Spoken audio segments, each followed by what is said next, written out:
So let's say you found a skeleton. How would you tell if it's a dinosaur? You personally, how would you decide? Well, interesting question. I don't know. I'd have to do some research on that.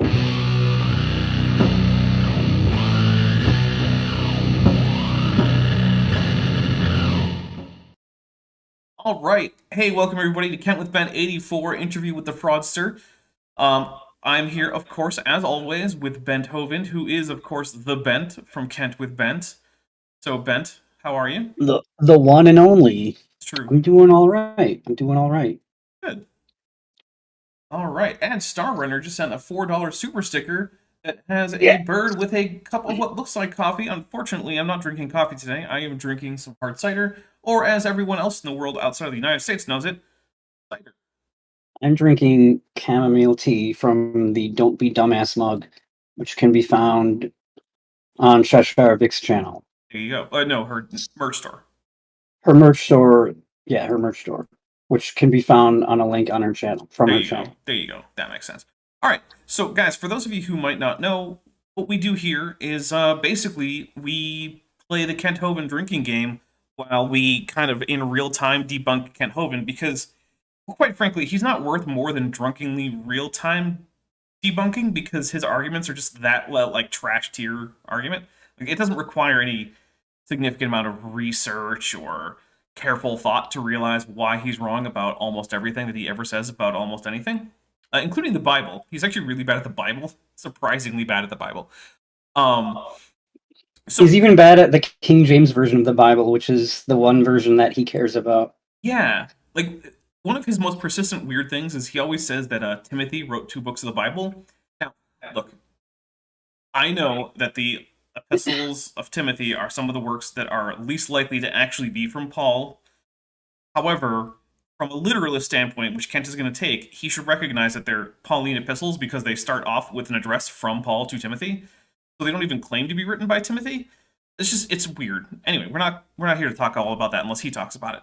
So what we do is basically we can play and we have some drinking rules. So let's go over the drinking rules real quick. The first one, of course, is that we take a drink whenever basically I have to prevent my brain from leaking out from how stupid it is.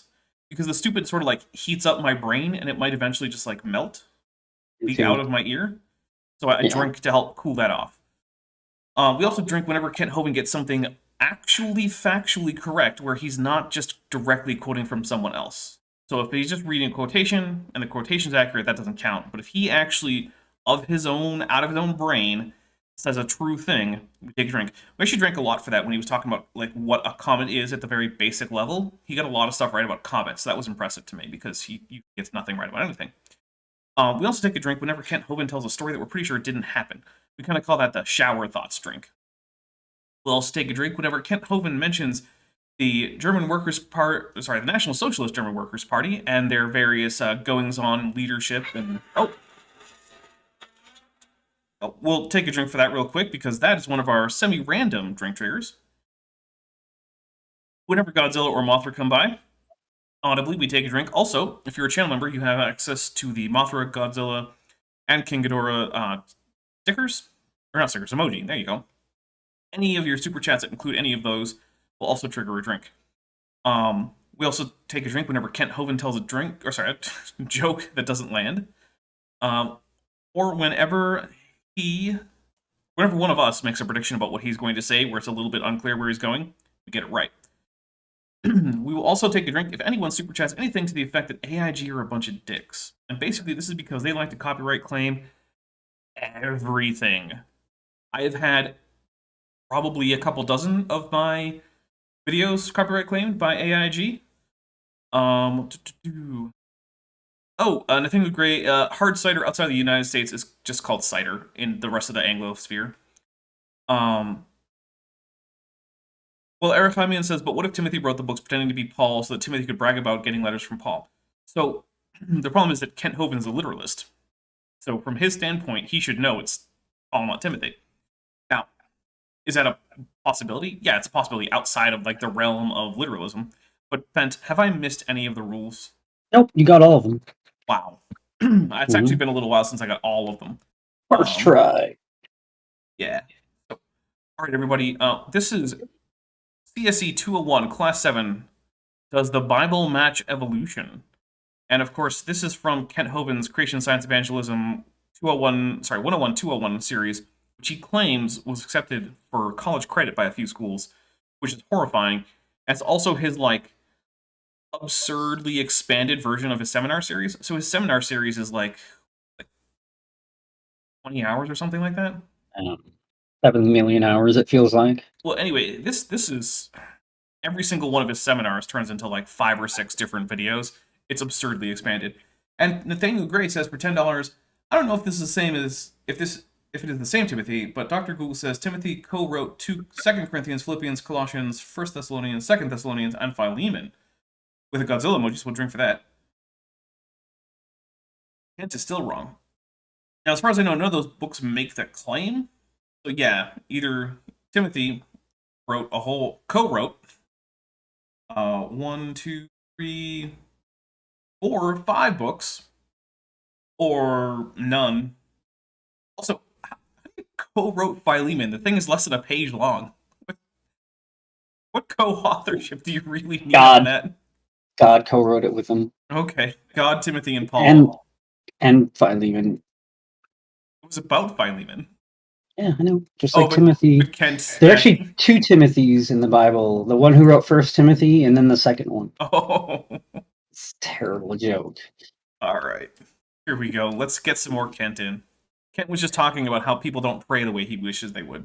So, I don't care, Kent. Are you sure he got shower thoughts? Yeah, he did. He did. He called that the didn't happen story, which we also call shower thoughts. The fire burned. You want to get your heart on fire for God? Muse. Quit being entertained and muse. Think. Psalm 143 is the only other place the word muse is used in the Bible. Twice in the Bible the word muse appears. I remember the days of old. I meditate on all thy works. I muse on the work of thy hands. I just find it a little bit ironic that Kent Hovind, of all people, is someone who's telling us to think more.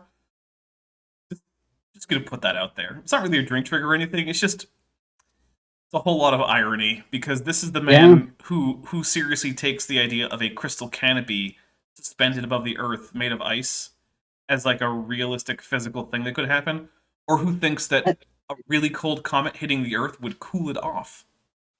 Yeah, I think when Kent talks about just sitting there and thinking and musing, what he does is just imagines, like Mr. Rogers style, just imagination land. Let whatever happen, and then pretend that's how we got water in our solar system. The Hovind theory. I'll give Imagination Land this. It had some pretty decent public transport with that train. I suppose. So we gotta give it that. This is an example of the Hebrew parallelism where they would say the same thing twice for emphasis, you know. We do the same in English. We say, wow, did you see that guy? He was huge. He was big. I'm actually going to take a drink for Kent knowing what Hebrew parallelism is. That's a real thing, and it's a common poetic technique in Hebrew where you get the same phrases with the same meaning but different wording used several times. I'm a little impressed, so yeah, I'll take a drink on that. Yeah, people do that in English all the time, too. Yeah. They will tell you their thing and then tell it again. I do it. Yeah. Everyone does it.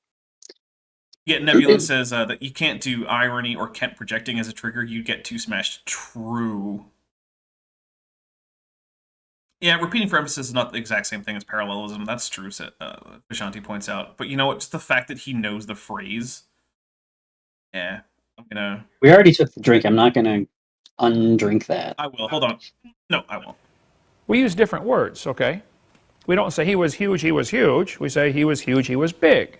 We would use a different word for emphasis to show, wow, that car was fast, it was incredible, it was, you know, like lightning. You know, we use a different way of saying really the same thing for emphasis. The Hebrews did that continually all through the Bible, Hebrew parallelism, where they say the same thing twice for emphasis. He's talking about, I meditate on thy works. We'll say it's often less for emphasis and more for drawing out different shades of meaning in the thing. So there is that one big thing where it's like, when you're doing the parallel things, you're trying to highlight different aspects of what you're saying. So if you're talking about like the greatness of God, you talk about different ways in which he's great. You're trying to tease out those different aspects of greatness rather than just saying that it's great over and over. But like I said, this is not like Hebrew class. I wouldn't be equipped or qualified to teach such a thing anyway. I muse on the work of thy hands. Muse and meditate would be very similar things here. Stop and think. We just don't take time to meditate. There was a king died so the story goes. I don't know if it's true or not. It's a good story. I'll tell it. All I know is it's a good story. Whether it's true or not, I don't know. This king died. Okay, Kent. We get it. His son was in his late teens, and he was going to become the king. And as the son went into the queen, his mother, and said, Mom, I'm the new queen, and the custom is, for the queen to give me, advice. What would you like me to do? I'm going to be the king now. And she said, well, son, I just have one request. He said, oh, this is going to be great. She said, I want you to spend 30 minutes a day, first thing in the morning, thinking. Are you sure this is a story, Kent, and not just something that you made up on the spot? 'Cause it sounds like something you made up on the spot, but he's not claiming it's real, so we can't technically drink for it. Because he's like, I don't know if this happened, which, yeah, I know you don't know if it happened because I'm pretty sure you're making it up. Anyway, Jesse Ott for $10 says, I grew up watching Kent Hovind videos for, quote, science class in a Christian school I went to. I'm newly atheist and your videos have helped me gain a newfound interest in actual science. Well, one, I'm really glad that I'm helping, and two, I am so sorry that you had Kent Hovind inflicted on you as a kid in science class. That is unconscionable, and yeah, it's not okay. But hey, welcome. Thank you very much for the super chat, and I'm really happy that the videos are helping out, because honestly, I mean, sure, I do some of this for fun, right? If I didn't enjoy doing this, I wouldn't do it. But a big part of the reason I do it is to try to help out people who are in the shoes I was in, getting out of young Earth creationism and being an unironic Kent Hovind fan. Exactly. All right, here we go. Don't have any distractions, no music, no friends, just 30 minutes, sit and think. He said, well, that'll be easy. Oh, great. And he's going off, and first day, he's thinking about the big party he's planning that night. I'm the king now, I'm going to have all my friends come in. We're going to have a big party. And second day, he's thinking about whatever parties and, what to build next for his kingdom. But after a few weeks, it just really got to him. The taking the time to stop and think ate at him. And he realized, man, this wicked lifestyle I'm leading is going to lead to nowhere. It's going to lead to destruction. And Satan is Parties good at are keeping evil. people so busy. Lesson learned. There you go. Also, if you're a king, that's wicked. Isn't this Got basically it. just like a worse version of like the prodigal son? It's a far worse version of it. Okay. Like, I'm not even sure it's related at all. Oh, well, But okay, maybe. fair. I feel like the thing about like, oh, you realize what a horrible lifestyle you're living, so then you reform yourself and then everything gets better, is the basic outline of the prodigal I'm son. not sure Kent's gonna get that far, though. Okay. Ooh, you know what's cool? One of my tests in my old English class in college was just reading through an old English translation of the prodigal son and then just translating every bit. But it became way easier when I realized what story I was reading. Oh, I know the story. I've read this one before. You can't fool me, teacher. That they don't take time to stop and think. Instead, they just rush off from one thing to another. I don't listen to music as I drive. I like music. I love music. But I very rarely listen to any music. I'm really hoping this doesn't just come into like Kent Hovind tells you what his various habits throughout the day are. Like, I'm expecting now him to be like, well, I brush my teeth this many times a day for this long. Like, no one cares, Kent. That's my thinking time. Good. Just think. You get all kinds of ideas. You ladies that pick up the phones, I call in the middle of the night, leave a message on your phone. Hey, write this down. I got this great idea. I did not realize until just a few months ago that when I was calling, leaving these messages, the message had the time on there. This message recorded at 3:12 a.m. 3:12 a.m. Well, that's when I get my best ideas. You eat a lot of pizza with peanut butter on it just before you go to bed, and you wake No, don't do that. up with really wild ideas at 2 in the morning. You could do that. That was a joke. Okay, we're drinking for jokes that didn't land. Was that a joke? Mm-hmm. Because he laughed at the end of it and had the little jokey cadence just at the end. I think he really does that, though. Maybe. Thought of that before, you know? Better than LSD. Oh, wow. Pizza and peanut butter, that'll do it. Yeah, better than LSD. It's definitely part. But this I've never whole heard pizza and peanut butter mentality. before. I mean, I think it's Wanna something try he it? does. I would try pizza with peanuts. Like some I would try roasted pizza peanuts. with LSD. How about that? Ooh, there you go. This whole practice, I guess, of just thinking. We let everybody else do our I thinking feel like for if you did us. pizza and LSD, you could do a lot of thinking. Okay, hold on. I don't know. I've never done LSD. Kent saying we let other people do our thinking for us. Kent has never had an original thought in his life, as near as I can tell. The thing The is, Hovind theory. no, the thing is, the Hovind theory isn't actually any of his own ideas. It's all previous ideas from people like Dwayne Gish, right? So he Really? really, Okay, so it's all like stuff from like the 60s and the 70s from creationism. Because the thing is, Kent Hovind, never mind. he spent a couple years at a real school. Then he transferred to a non-accredited Christian school where he got his quote-unquote like bachelor's degree. And it was led by a guy who himself had some original thought, but it was mostly about like theology and social issues, and it was also extremely right-wing.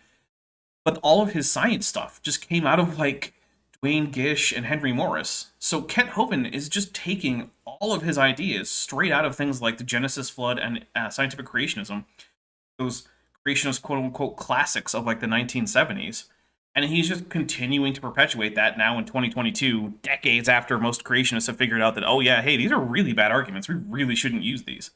These ideas just don't even make sense. And that's the thing. In fact, I would suggest, if you guys haven't seen it, there's a channel called McKinnon Mitchell. It's a relatively new channel. It has an excellent, something like 2 hour or something documentary on Kent Hovind. Not about his ideas, but about like a biography. Go watch It's it. a really, It's called, really good movie. yeah, it's called The Weakness of Kent Hovind. A friend of the channel, Cindy Lincoln, whom we all love, is on it. She's both gives an interview and she also does the end monologue bit, which is really well done. I was there for the premiere of it, and I was making sure that all of the nice things that people were saying in the chat about her got to her. I gave her a call later on.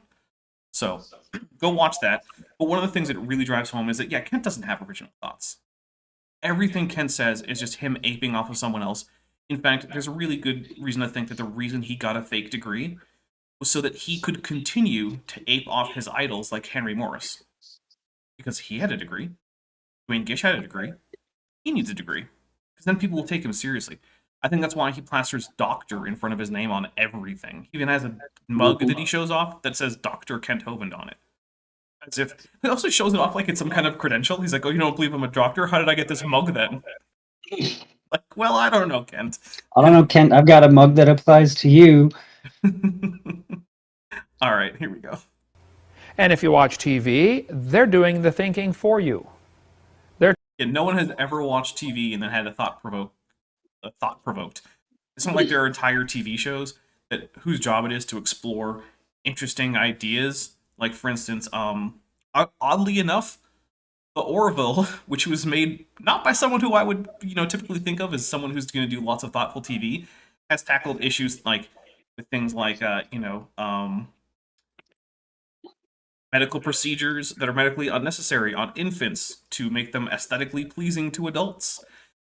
Suicide, things like,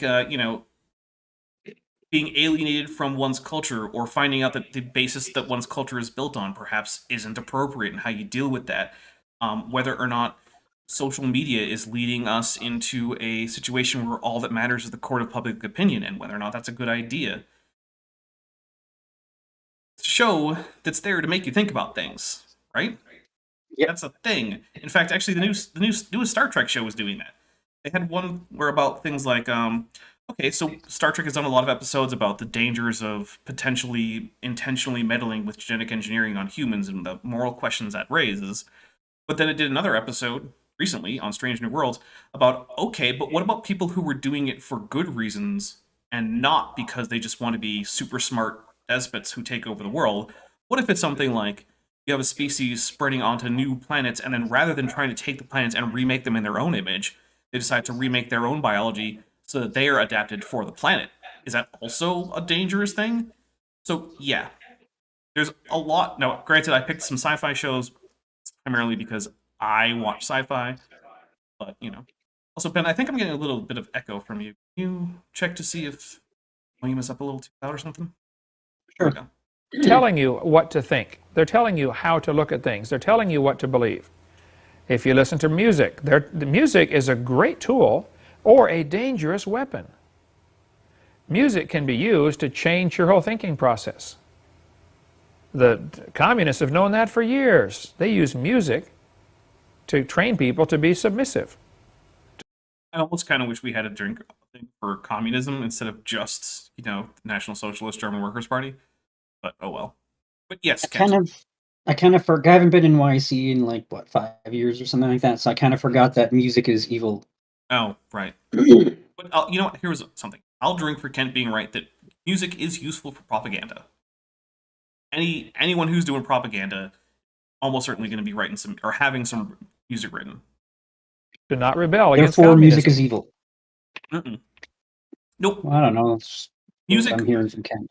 Music like TV or like literature or most other things is a tool. You say Kent's wrong about that? Yeah. Yep. Music can be Weird. used for nefarious purposes. It can be used for good purposes. It can also just be used for fun. You can just listen Wonder to if some fun Kent music. goes to church and like sings songs about Jesus, or if he's like, nope, not doing that. Yeah. Music's bad. Oh, Bob Knob. He acts really weird about that. Bob Knob points out Midnight Mass was excellent, which is also another thought-provoking. Tackles themes like taking responsibility for one's own actions, redemption, religious abuse, both the positive and the negative sides of various organized religions. Vampirism. Well, the thing is, Oh, wait. one, spoilers. I don't know what you're talking about. Yeah. So yeah, it's another show that has a lot of really deep themes that after you're done watching it, if you're not thinking about it, you probably weren't paying enough attention.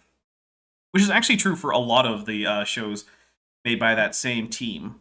The Haunting of Hill House was a show all about things like loss, family trauma, how you deal with unresolved family losses, and how things like deaths early in your immediate family, early in your life, can end up making you feel like you're emotionally dragged always to that point in time, which it deals with in sort of literal as well as metaphorical ways. Yeah, if you think that TV and movies are all just thoughtless entertainment, one, maybe you're just watching the wrong TVs and movies, or two, maybe you're just not trying to think about it. I think for Kent is both. Jessica for $4.99 says, that's US. Here's a little something for giving me something entertaining to listen to on my long drive home. Beats the hell out of talk radio. Well, thank you. I'm glad I can beat talk radio. I feel like it's a lowish bar, but hey. We have fewer commercials, although I don't know. I was going to just pick a random commercial ad, but I'm not going to do that. Well, here's a random Go commercial. shop somewhere nearby. Here's a random commercial. Go hit like on this video. It really helps out. Dangerous weapon, or a wonderful gift from God. That's why the Bible says, speak to yourselves in psalms and hymns and spiritual songs. What a wonderful gift from God, a dangerous weapon. Is he not paying attention to what he's saying? I don't know. Oh, Tesla Ranger is seeing some buffering. I'm not on my end, so we're going to charge forward and see how it goes. Making melody in your heart to the Lord. The Beatles had a song that was famous years ago. As they're singing the song, you got this beautiful melody, they were good musicians. But in the background, somebody's chanting through the whole song. Smoke pot, smoke pot. Okay, nope. Unless someone can come up with a citation for that, I'm pretty sure that never happened. That sounds like a made-up crazy thing. I'm going to drink for how crazy that is. Did you smoke pot then, Kent? Which song Did it was work? it, Kent? Right. But I want to know what song it was, because a Beatles song covers a lot of songs. Smoke pot. It's just very subtle in the background. Smoke pot, through the whole thing. Remember, Ben, which verse of the Bible is it that says don't smoke pot? Second Opinions chapter, Kent's an idiot. Wait, that's not it. There you go. That's not a number. Yeah. Yeah, it turns out that actually, there's nothing in the Bible that basically just has a blanket prohibition on recreational drug use. In fact, the Bible is full of references to What about medical drug use? Well, it's probably fine with that, but the Bible's actually full of references to it being okay to use recreational drugs in the form of alcohol to a moderate extent. Now, Kent is of the opinion that the Bible is like a completely anti-drinking book, but I mean, he's just wrong about that. Wine is all over the Bible. There's beer in the Bible, and people drinking it in appropriate amounts. There's even a verse that says that God gave man wine to make his heart glad. Like, so there's a song called "I Am the Walrus," and there's a lyric, and the lyric is "Everybody's got one," but some people hear "Everybody smoke pot" over and over again. Huh. But the line is "Everybody's got one." I am the walrus, Beatles. Now that could be what he's talking about. Could be a different song he's talking about. I don't know. But why Google something when you could just tell it in your 200 level college course where you're not even wearing a stinking tie? After all we've been through, Uncle Kent, no relation, the thing is, I no used to tie. like his ties. He had some really cool ties. And then Bob Noah says, yeah, didn't God give man dominion over all the plants and whatnot? Yeah, that is in Kent Hovind's favorite book of his favorite book, Genesis, in the Bible. Kent's favorite book is the Bible, and his favorite book of the Bible is definitely Genesis. And then Tesla Ranger says Jesus himself drank wine. Yeah, there's every indication that Jesus. I mean, he didn't just drink wine. His first miracle is turning water into wine. Yeah. And his second miracle was having 12 close friends in his 30s. Ew. Just kidding. YouTube wasn't a thing back then. Bob Knott for $5 says, remember when the Bible says, he who is without sin cast the first rock, and I shall smoketh it? You know, I remember part of that. Yeah, I remember part of that scene. Cast the first atheist. That gets into you, okay? The rock music and stuff these days is dangerous. Ooh. And I would challenge kids, if you want to develop a whole different personality, stop and think.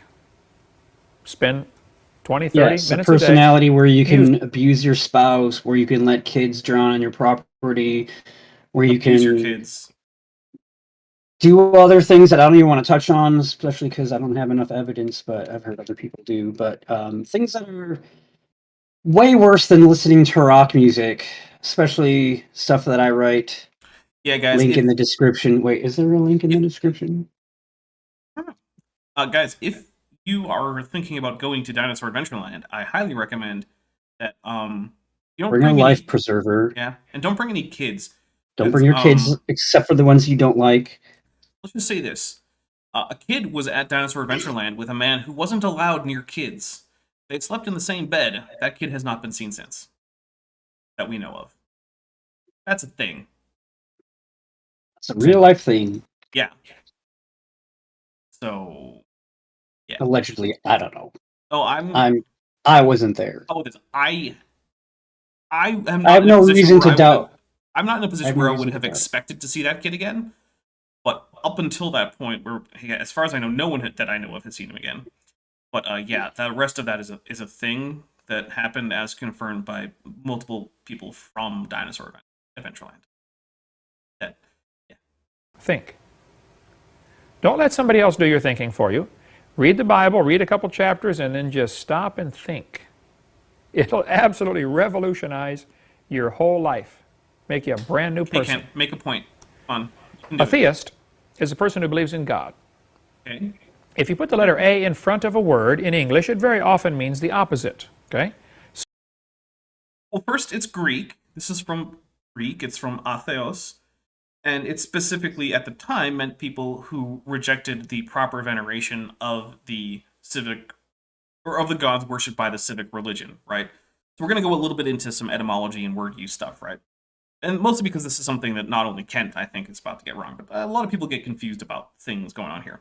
So, people who were described with the term atheos weren't necessarily people who didn't believe in any gods, or do any kind of what we would now call religious things. They were people who were not propitiating the gods according to the manner prescribed by the civic religion. Now, by the civic religion, I mean a state-operated religious apparatus, where the state collected various taxes and whatnot, and of that, that's how, like, the temples got their money. And then it was your civic duty in the Greek city-states to go and perform whatever various prescribed sacrifices and ordinances there were. And it was thought that by doing this, you propitiated the gods, and then they would bless the city-state as a whole, and perhaps you personally. Now, people who did not do this were seen as risking the wrath of the gods on both themselves, but also, more importantly, the whole polis. And so, you might actually have been someone who did believe in gods or a god or something like that, and still have been labeled atheos. Now, is a little bit of a complicated thing, and it always does indicate some kind of negation, but sometimes it's a complete negation, as in one who does like the opposite thing. But then in other cases, it is sometimes simply without. It's not actually clear which meaning is originally meant, original Greek atheos.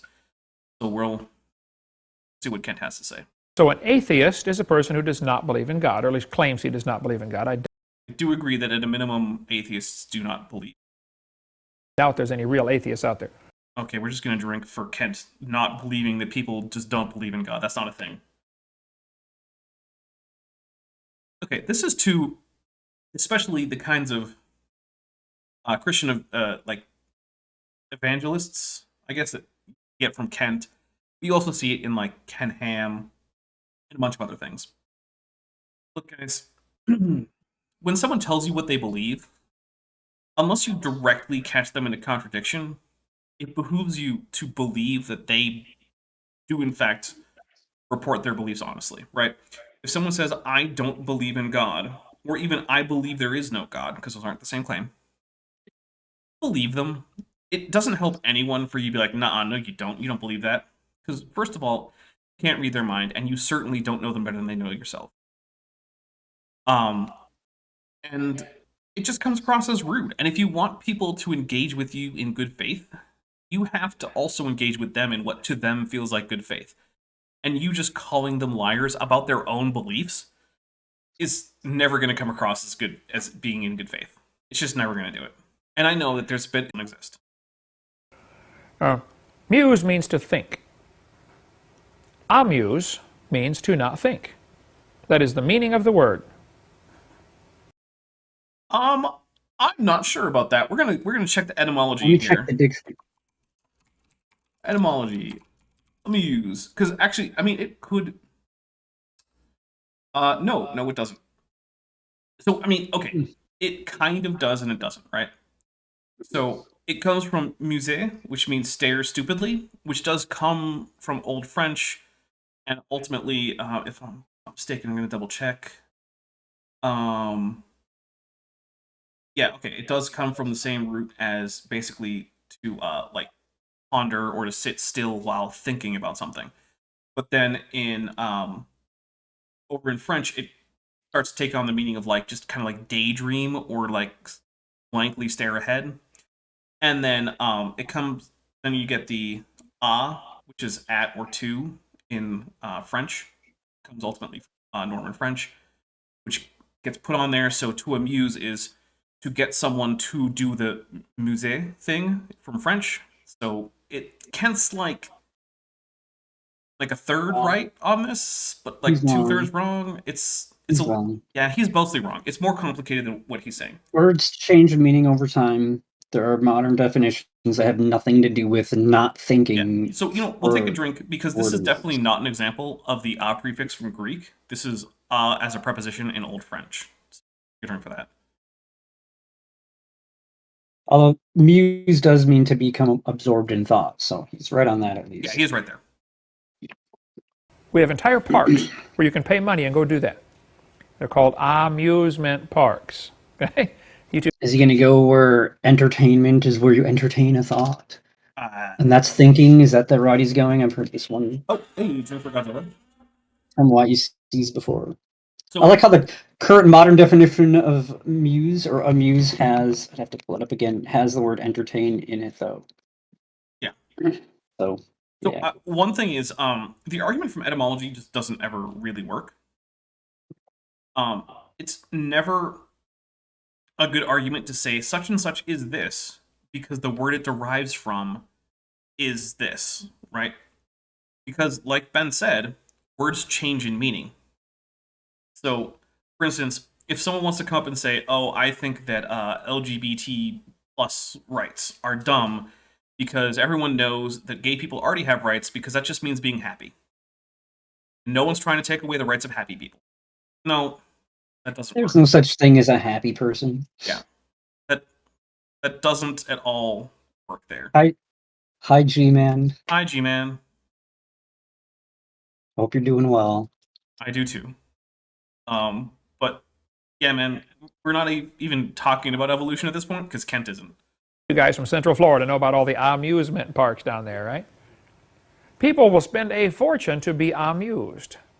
I mean, so to a certain extent, Kent is right. There's this thing called escapism. Sometimes your life is stressful, or even if it's not particularly stressful, there are always all of us have stressors, right? Even if you have a generally happy life, all of us have stressors. And sometimes you want to blow off steam. It doesn't mean that you're not a thoughtful person. It doesn't mean that you're just a mindless zombie chasing whatever seems fun to you. There's real value in having like a vacation every once in a while, basically. Take some time off, do some self-care. Not every single moment of every single day has to be super serial. It's okay to go to an amusement park, except for Dinosaur Adventureland. That one's dangerous. Yeah, don't go there. Don't go there. Although, as far as I know, adults have been relatively safe there, so still go at your own risk. The Romans did this 2,000 years ago. Hey, bring in the lions, bring in the Christians. We want to be amused. Thanks for Godzilla. I want to know how many of these are from Bob Knob, and I will know eventually. Seeing them ripped apart, bread and circus. And when people get to that point where they're more worried about their sports and their games and their amusements than they are about thinking, amusement is a... Yeah, just don't make that point, Ken. Wait, just skip right over hold on. If I only am supposed to spend 30 minutes a day thinking, does that mean I can't spend more than like 29 minutes watching sports? Sports games are longer than that, Kent. I don't understand. What do you do with the other 23 and a half hours? If thinking is so important. You build Kent Hovind. That's my main point. You build Kent Hovind's rickety church that's probably going to fall down in a few weeks. Because, by the way, guys, Kent Hovind is basically the foreman of all construction over there at Dinosaur Adventureland. Guess who doesn't know anything about construction? Yeah, Kent Hovind. Does the foreman do any actual work, or do they only tell people what to do? I think they also can do work too. I don't think they're prohibited from doing work. Yeah, like the supervisor role in the Navy, not supposed to do any of the work, because how can you supervise if you're working? D-Man says, I can use Kent's arguments to beat any evolutionist. Well, I have never seen you lose a debate, so that does check out. That does seem right. On Debate Hub. Yeah, hey, go on Debate Hub. Go on Debate Hub and debate it with someone. Plus, G-Man, when you were on this channel, I think we had a good time. In fact, if I remember correctly, you and I have similar tastes in movies. I appreciate that. A great tool. That part, but I remember getting along with G-Man. I will always do everything in my power to get along with G-Man when I interact with G-Man. To use to keep the people from thinking for themselves. No, Kent, amusement parks aren't. But my goodness, man, the fact that someone wants to go on a fun roller coaster ride, a few times a year is not a problem, man. Also, Dinosaur Adventureland is a theme park, right? So it's the same thing he's arguing against. I'll say it again. He clearly changed his mind on it, or he's a hypocrite, or he doesn't even remember saying it because he just makes stuff up, I think. I don't know. He did have a slide for it, though, so... Yeah, guys, I'll tell you, this probably going to be a little bit of buffering. I'm currently in the green. It seems to be a weird thing, like my connection to YouTube drops out very occasionally. I'm going to double check to see if I have anything up that's connected to that probably shouldn't be.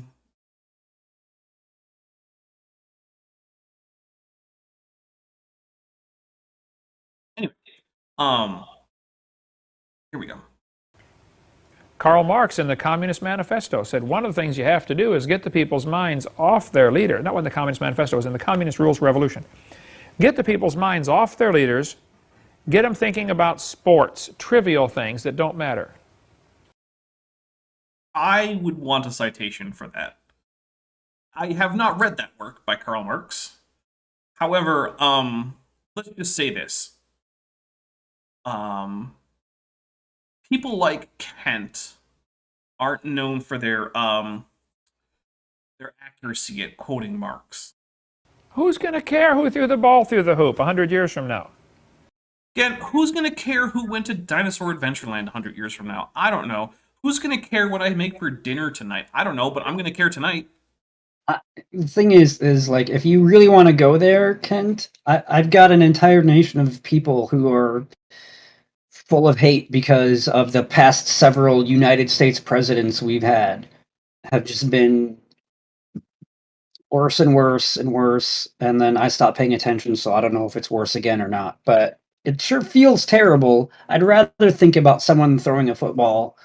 To me, that makes me want to, shoot my brains out less than thinking about our politicians who I can never really interact with, ever, on a national level. Because I'm one of 350 million or something like that. So I think your aim is a little off there, Kent.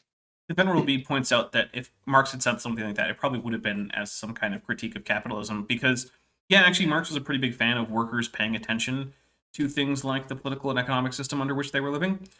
It turns out that he was wrong about which workers would bother to object to their current working conditions to the point that they would have a revolution. He was also wrong about the imminent collapse of industrial capitalism, and his theory of value was off, and his general predictions and prognostications about the flow of history were off. But he was, in fact, advocating that people pay attention to the circumstances in which they find themselves. So, yeah. Who's going to care? But people today get all bent out of shape over, wow, who's going to win the World Series or who's going to win the Super Bowl? It doesn't matter. But it's a great distraction. It is just... Remember when this was about, does the Bible match evolution? Instead it's just Kent complaining I remember you saying that's what that it was about, yeah. But instead it's just been Kent complaining about how he doesn't like entertainment, because apparently, look, you know what this reminds me of? Matt Powell, like a few months ago, put out a video about how all these atheists and evolutionists, they live in fantasy lands. They have posters up of video games and cartoons, and it's like, I'm sorry that you hate fun, Matt. I don't know what to tell you. Let me tell you something. As someone who's enjoyed cartoons in the past and does like some video games, I know they're not real. Just like the TV shows that you might watch, or the books you might read that are fiction, or literally anything you can imagine that's not real as fiction. Fiction's been around for a very long time. It's in a form of entertainment or amusement. All right, here we go. Just like the thing you wind up over the baby's crib, the little mobile. The kid's crying. I got 4 grandkids, 3 and under, and it's so easy. For 100 Argentinian pesos, Tiktaalik says, Marx to his wife when visiting Dinosaur Adventureland, we have nothing to lose but our child. Ouch. Yeah. Literally, like, it's, how do you do the perfect crime if you happen to have a kid you despise? Take that one to Dinosaur Adventureland, leave the others at home, and we'll see what happens, right? Don't commit any crimes. That is not endorsed here, but I'm just saying. Also, you never know who could drain on an unsafe theme park. Dapper Dinosaur does not condone the cool crime of robbery. Easy to get them distracted, Just like little Matthew last night. He's 10 months old, He's watching Matthew last night. All you got to do is when he gets fussy over something. Hey, Matthew.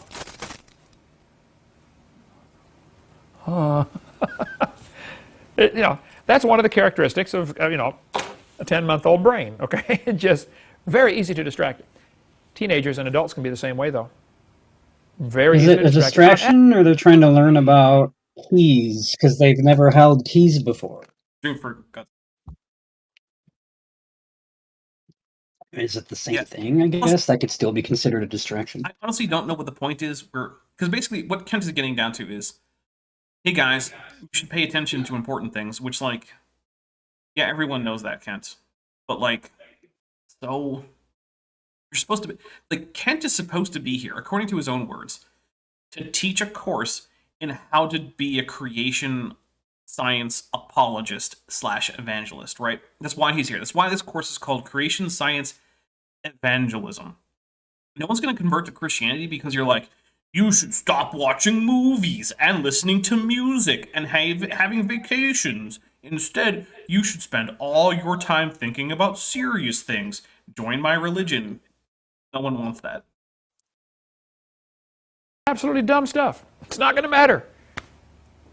We ought to be concerned about who's going to heaven or hell and about who's going to be our leaders in our government. And, we ought to be concerned about deeper issues. But pro tip, Kent, you can both be concerned about things and also blow off steam sometimes. In fact, if you don't, you're probably going to be less effective at doing whatever you consider to be the serious thing. Because burnout is real. And if you feel yourself getting burned out, one of the best ways to get over that is to go do something fun. It's like, was it last week, Ben? I told you this. I had been wanting to play a video game for like 10 days or something. You couldn't. Every time my computer was busy doing rendering or animation, something for days in a row. Well, you got to do the cookie game. Yep, so I opened up Cookie Clicker in a browser, and I gave myself a slight sore right index finger from over-clicking. Because you've got trillions and quadrillions of cookies, I'm sure. Actually, I think I have a window. Let's see. My current total is 74.6 nonillion. Whoa! Yeah, nonillion. That's a lot of cookies. Yeah. And like when I finally was like, okay, I have enough work done for now. On my day off, which I start my weekends on Sunday, I fired up some Dark Souls 3, and yeah, I suck at that game, but you know what? It was fun. It Dark was Souls great. 3. Is anyone good at it? No. I killed some zombie dudes. I killed some crabs, and it was wonderful. Does that mean I stopped? Do you think you actually killed real zombies and real crabs? No, it's just a game. You know what? I was able to let off some steam, and then when I started back up doing more work this week, it was fine. I didn't mind. Anyway, here we go. The politicians have learned, hey, keep the people distracted, give them bread and circus, and they won't worry about these things. If ever something is in the news that's usually, you would think, man, that's kind of stupid. Usually there's something bigger behind the news that they're trying to hide. It was literally the opposite. That's why they call it a slow news day, Kent. Whenever someone's like, oh, hey, now let's talk about the dog that chases bubbles in the park, it's because nothing else is going on. Now, I'm not going to say that there aren't news agencies that opt not to follow important stories. Like I think I heard something recently, like Fox News has just decided to not follow some like during prime time trial because the outcome is unlikely to be favorable for their the biases of their viewers. But for the most part, no. News agencies want clicks and views and ratings and newspaper purchases, as if anyone buys newspapers here in the year of our Lord 2022. But the thing is, big stories, sensational stories, those sell. Fluff pieces don't really sell. They're just there because you have to put out content. And believe me, I know that feeling. I'm watching a video of dog chasing bubbles in a park from MSN.com in the news news page. It's not a great. It is, but like it's a pretty far away for cell phone cameras, so you can't see the bubbles all that well. By the way, I do like it that's. It's a news. It's a news thing from like was it May 2nd, I think. Okay. Well, I'm glad that dog chases bubbles in park was an actual news story. Yep. For instance, O.J. Simpson. How long was that on TV and in the news? I mean, the whole time the trial was going, I guess. Basically, from like his. That trial was a distraction. What was the thing? It was. Oh, maybe he'll tell us. I don't know. Oh, some other thing that happened at the same time. By the way, guys, Paleologos is in the chat. It's a cool dude. We've had a conversation, and recently put out an interesting video where he was critiquing Kent Hovind from a young Earth creationist point of view. And apparently, Sal Cordova, another one of our favorite young Earth creationists, also is thinking about debating Kent Hovind and tackling some of his nonsense from the perspective of him being bad for young Earth creationists because his arguments are just that bad. A year? When he gets to them. Whatever, okay. Months and months and months of the O.J. Simpson trial. Yeah, the whole trial. We get it, Kent. Well, behind the scenes was Bill Clinton trying to give, the Los Angeles port to China. Nope, that first. There are other things happening in the news also. Why not blame that on the distraction of a murder trial that needed to happen because of the murders. I'm not supposed to say those words. It might be First, that was known about, and the fact that it didn't happen is because enough people knew about it to object, to get politically untenable. Next, it wasn't directly giving over the port to the Chinese government.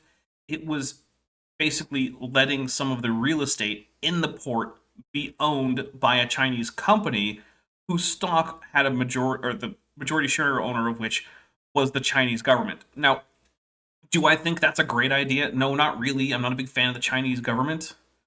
But, like, one, it was reported on. That's why the deal didn't go ahead. And two, it's a gross simplification to just say that he was trying to give the port of Los Angeles to China. It's not what was happening. I mean, I can see why you would frame it that way if, you decide that you're Kent Hovind, but it's going to hit play. Chinagate. But they try to cover that up. Whatever. Hey, then how do you know about it, Kent? How do you know? Why did enough people... I'm just taking another drink. I just can't with that. There's something in the news, like it's all big news, all the news media is covering, something about, some murder. Yes, sir. I remember at a the ice skating competition, the college course. Yes, this is a college course. Where a student is telling a story about something right now. When Nancy, they were thinking maybe Nancy Kerrigan was attacked by, the other. Ooh, Nathaniel Gray asked a good question for $2. Here's a question. What was the Depp versus Heard hiding? Probably Biden trying to sell a port in the Carolinas to Vietnam. Probably that. I was told it was the invasion that's been happening for a while, but again, that's still happening and was happening before. That's also still all over the news? Yeah, so it's more like just things happened at the same time. Things that were newsworthy happened at the same time. Crazy. But, maybe it is hiding something else. Right. But they thought, all this things going on, really big thing. But at the same time, HR 6 was going through trying to make sure that trying to make the homeschoolers, parents have to have, degrees to be able to go through. And they're trying to distract them. Get something in the news to distract. I wonder why that bill didn't pass. Was everyone distracted, or did people notice? See, this is the thing, right? On the one hand, Kent has this conspiratorial mindset where there are all these shadowy cabals of nefarious intent full of powerful people who are pulling the strings all across the country, and they're distracting the people with bread and circuses, and so no one notices. But then their plans just don't work? Like, are they nefarious, powerful, evil masterminds, or are they just dummies who can't get a conspiracy going? Because apparently they're both. But I feel like those are contradictory statements. Like, pick a lane, Kent. Either the shadowy cabal is so secretive and hyper, effective at all their tasks that you don't even know about them unless you have the special knowledge from Kent Hovind and his associates, or they're so laughably inane that they can't even distract people from a simple land deal with a government-owned business in China. Like, which don't get involved in a land war in Asia. That's a bad idea. Don't do that. Also, don't ever go in against a Sicilian when death is on the line.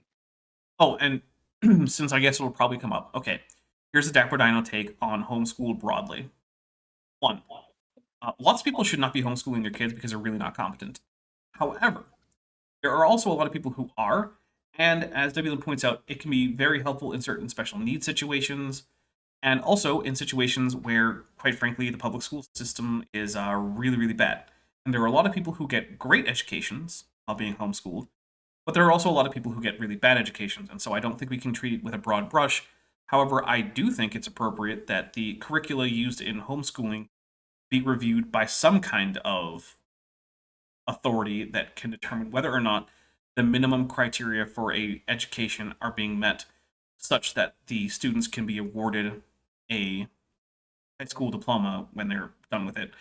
And I don't know all the terms for things like high school diploma and stuff in other countries. Sorry. But yeah.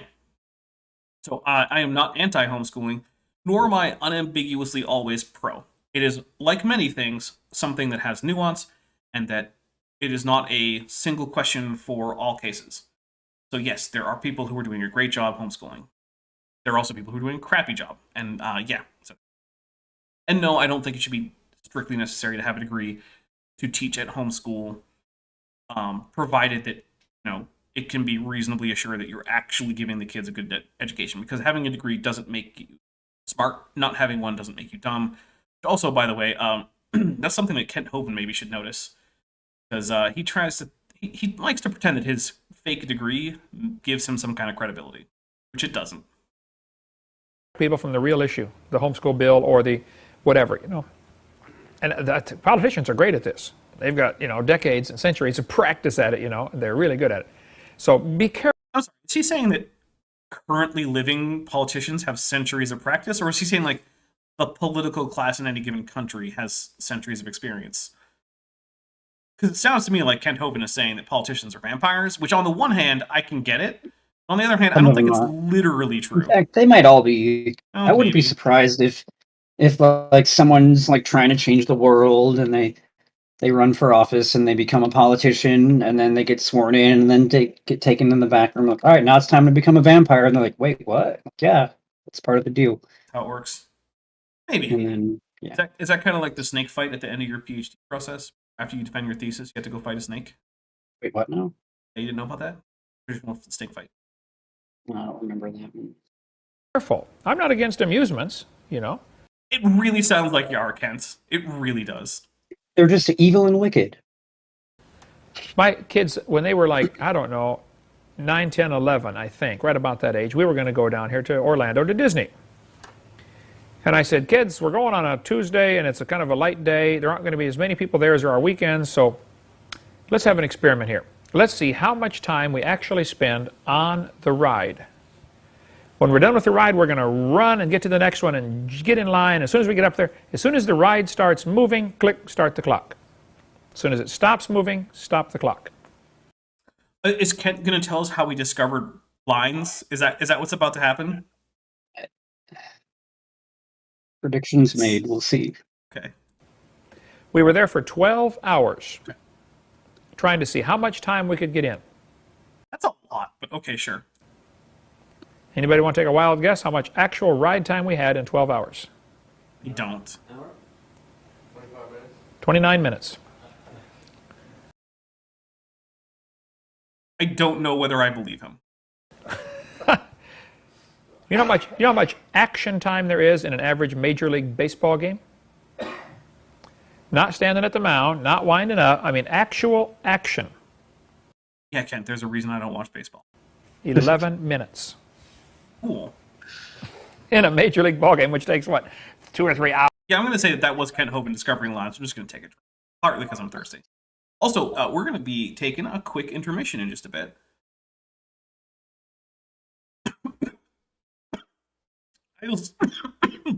I swallowed cider. Oops. Hard cider. That Intermission. was coughing.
And we are back. Okay, guys.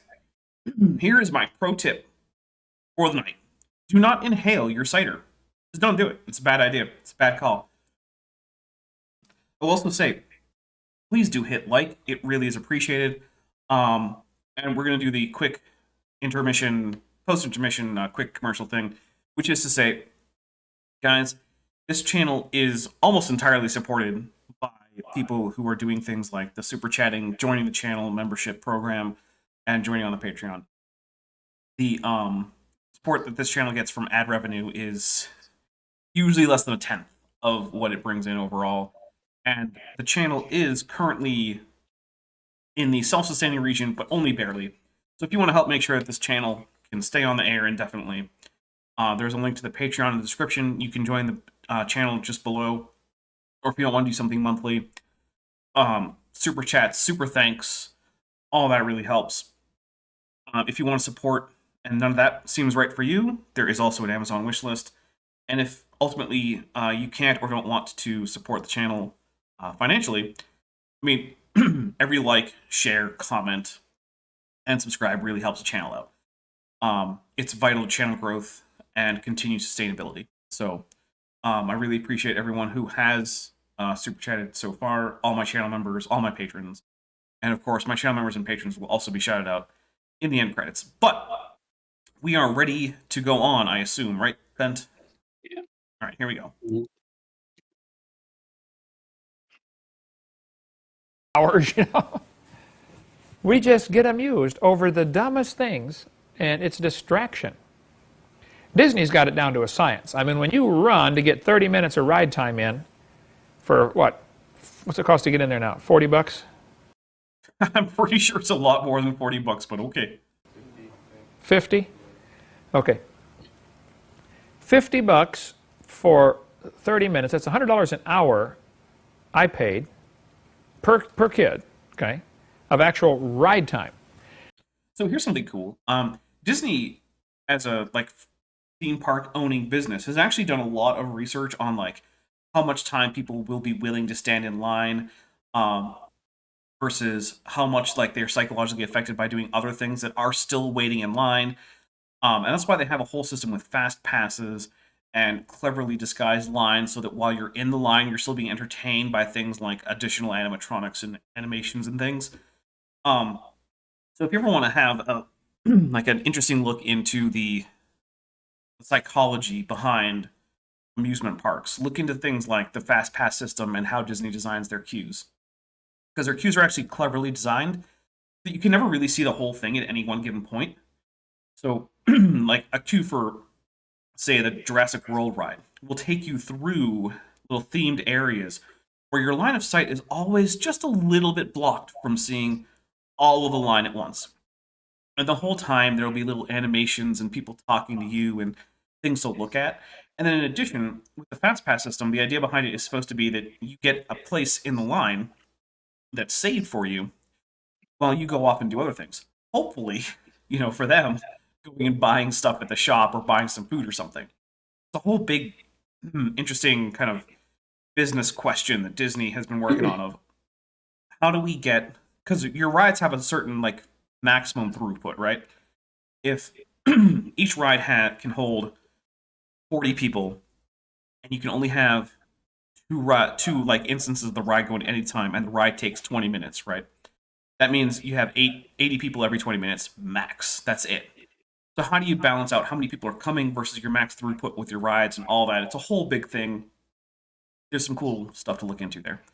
I want to point that out. It's a whole thing. It's very interesting, to me at least. The rest of the time you're standing in line like a bunch of cows, move up a step, back and forth, back and forth, back and forth. They got it down to a science, okay? Hey, so Ken's right about that. We'll take a drink. You're paying, while you stand there in line. And of course, the longer you stand there, the more hungry you get. And then you buy the $5 hot dog and the $3 Coke, and they got more money that way. You know what the most profitable ride in an amusement park is? Wait, the observation tower. It's the benches. The benches. Because here's the thing. The benches are what's used by people like parents or grandparents who don't really want to go on the ride, and they just want to watch their kids go do a fun thing and then come take them to the next one. Yeah. The more bench time an amusement park can get out of you, Better for them. Amuse. Psalm 8. He said, when I consider thy heavens, the work of thy fingers, the moon, the stars, which thou hast ordained, what is man that thou art mindful of him? Now look what happened to King David here. When I consider the heavens, the work of thy fingers, the moon, the stars, what is man that thou art mindful of him? When you start looking at what God has done, you start realizing how insignificant No astrophysicist has ever looked at the grand scale of the universe and thought we are small and insignificant by comparison. That's never happened. I mean, heck, that's one of the things I think they talk no. about the most is like how utterly insignificant like this little speck of dust floating around one little star is. I feel like I was 8 or 12, maybe, I don't know. But I was a kid, and there was I swear it was a Calvin and Hobbes comic in a newspaper, which is a thing that some people may know about from the past. But I remember that. and it talked about that, and I didn't understand because it wasn't funny, so I didn't understand it. And I had my aunt explain it to me. So, Dark Law Dragon, who's been a member for 3 months at the Tetrapod level. Thank you very much, Dark Law Dragon. By the way, guys, well, first I'll just read the message, which is just all the kaiju emojis. So we'll take a drink for that. By the way, guys, the the channel memberships now have Discord integration. So if you join the channel and you tie your Discord account to your YouTube account, which is a very easy thing to do. You can just look on the Discord website. It's pretty easy. You will automatically get added to my patron and members Discord server, just automatically. And then if you decide to leave the channel membership, there will be a grace period before you're removed from the server. In case you decide to change your mind, you'll still have access to it for like a month or so. So yeah, no longer do I have to put the link in community posts every so often so that people can join. Now it's automatic as long as you tie your Discord to your YouTube account. So there you go. And I tell parents, you better go home and look in your kid's bedroom. And if what you see all over the walls are pictures of sports heroes, you better stop and think what you're doing to this kid. You're not doing anything except letting them have fun. That's it. That's all you're doing. I don't know if you know how good Tony Gwynn was. I don't. I have no idea. Very good. Better than you probably think he was. That would be impossible because I have zero thoughts on it. It's also a question and statement to the chat, too. So Bree from Hive Science asked, can I tie my YouTube account to something else too? So I don't think that YouTube itself has any way to directly tie in it to other things. It's mostly other things that connect to you, which is a little weird, but like, yeah, the answer is I don't really know. Sorry. You are developing in him a very shallow personality where the depth of his understanding is, wow, he threw the ball through the hoop. Oh. Yes, no one who likes sports can also be smart. That's a well-known It's fact. not at all how sports work in people who like sports. There are people who like sports that also like other things. What? And it's probably every person who likes sports. This is basically just Kent's like biggest boomer energy video so far, where he's just like, how come these damn kids like things that I don't like? Oh, drink for God's sake. And the answer, Kent, of why these kids don't like the things that you like is because you're a boring asshole. No depth of thinking. No understanding of the times to know what Israel ought to do. You're not going to... I thought for a second he was actually talking about the modern country of Israel and not just referencing the Bible still. I thought he was talking about sports still. He's a leader that way.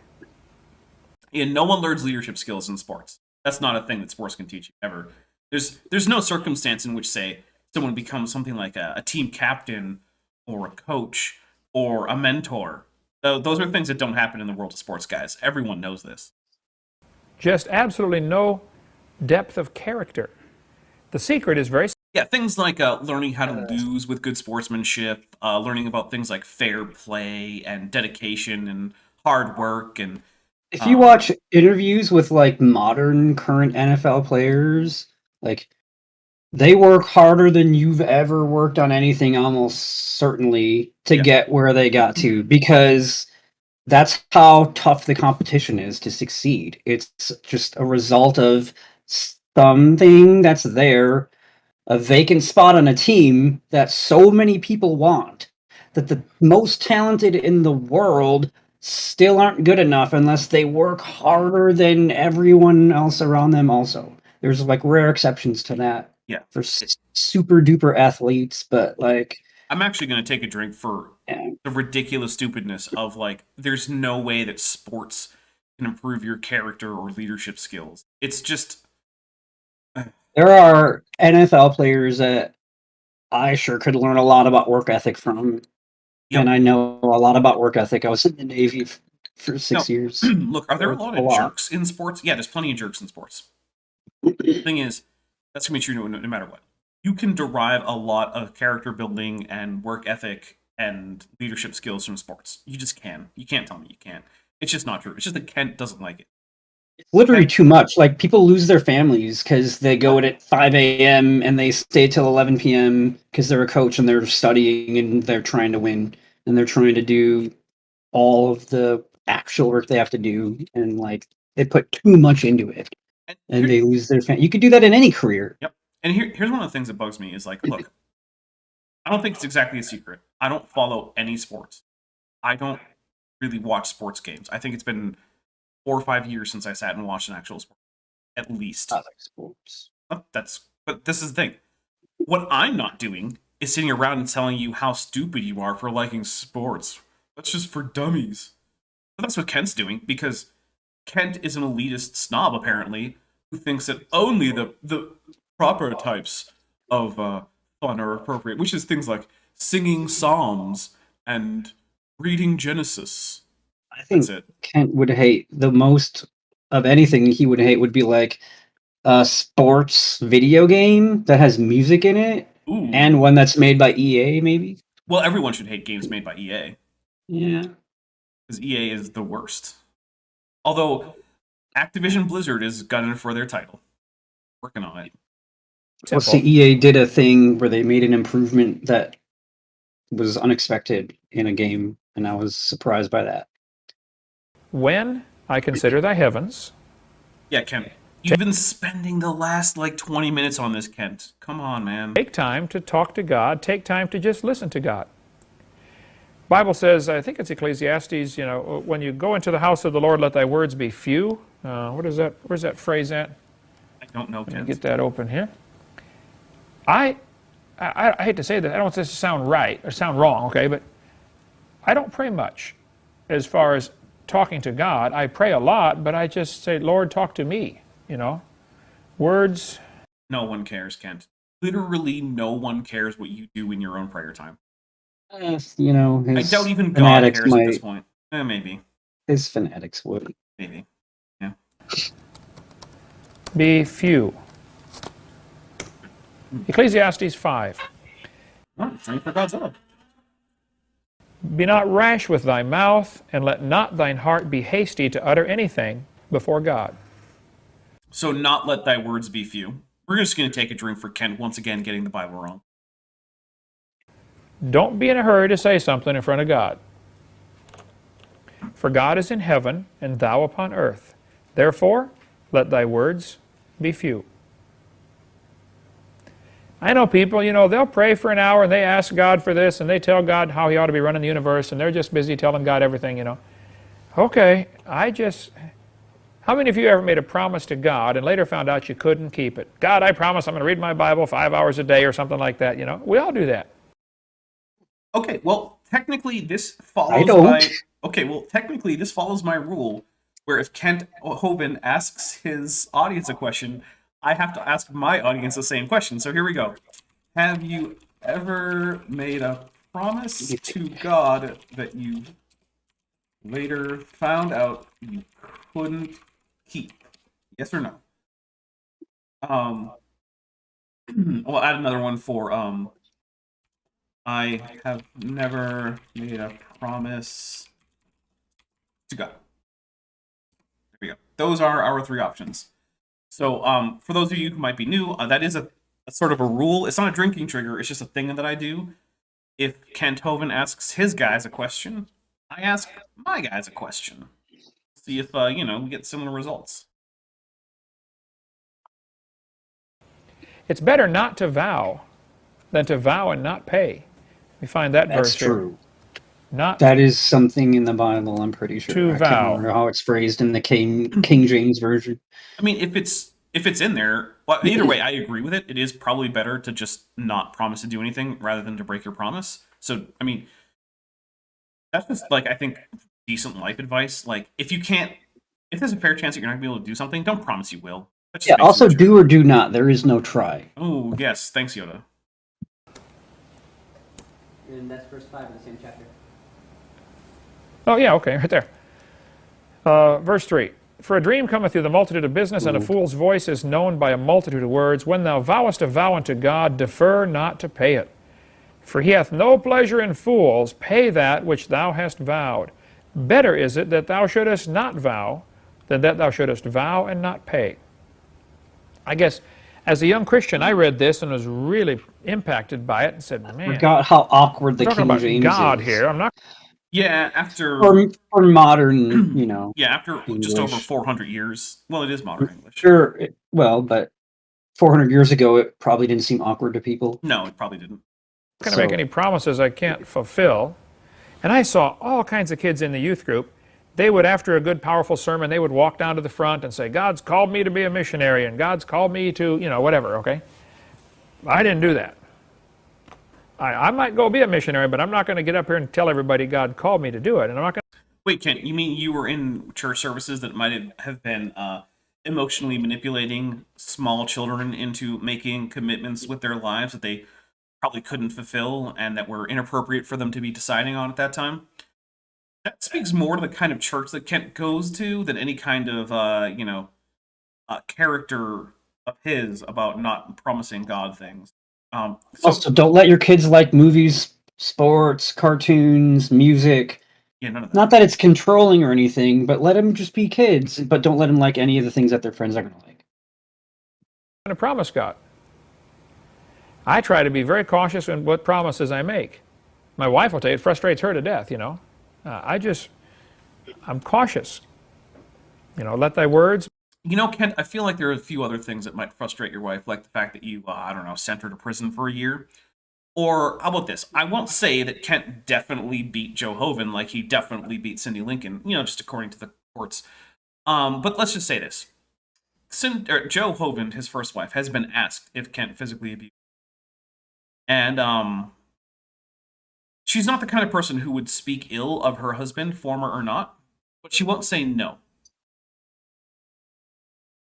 So, you guys do with that information what you will. I know what I've done with it, but I can't make that decision for you guys. Be few. And see, you're dealing with God here. When you're in front of a judge in court or on a witness stand, you have to do the very same thing. Bill Clinton was... Why are we bringing up Bill Clinton again? Who cares? Because we're talking about evolution or something, right? Here's the real reason. It's because he followed up a long, 12 years of Republican, right-wing evangelical friendly executive ownership of the United States, basically. It'll take him forever. And it was a big thing for the evangelical right. I mean, I remember it. Where, my goodness, nothing Clinton did was okay. Everything was going to be the end for God's will. Everything was going to be a disaster. It was all going to be the end of Christianity or something. There was so much ridiculous paranoia about Bill Clinton. I also remember a whole lot of people saying, "Oh, let's impeach Bill Clinton so that way he'll be out of office," and then me thinking that's not what impeachment means. I'll get you halfway there. Yeah, because then he was impeached and he stayed in But office. to be fair, I don't think an impeachment had in over 100 years. Yeah, that's true. It had been a very, very long, none of our lifetimes. So it was all kind of confusing for us. I mean, they all have. Well, yours, right? Because I'm 150 million years old, so and almost 150 million and 4, I think. Something like that. Yeah, my birthday is a week from today. We're going to be talking about that when we wrap up, though. in front of the grand jury for 4 hours and 30 seconds and didn't say anything they could hang him on. What he would do, he would question everything that they asked him. He would question every word. Well, that depends what you mean by is, you know.